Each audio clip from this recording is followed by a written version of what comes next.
প্রশ্ন রমণীর ইয়া রাসূল গো, নারীর কেন জুম্মার নামাজ নাই গো, নারীর কেন জুম্মার নামাজ নাই গো, পাই না কেন এ অধিকার গো, পাই না কেন এ অধিকার গো, আপনার কাছেতে জানতে চাই গো, আপনার কাছেতে জানতে চাই গো।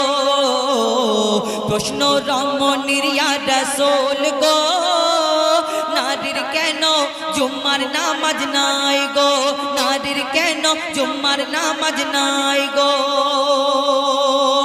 আল্লাহ রাসূল সেই নারীকে কি উত্তর দিলেন সে সম্পর্কে অতি মূল্যবান কথাই লিখছে দেখুন। নবীজি বলে শোনো মামনি, এই আদেশ দিলেন স্বয়ং রব্বানি, জুম্মায় যাবে যখন তোমার স্বামী,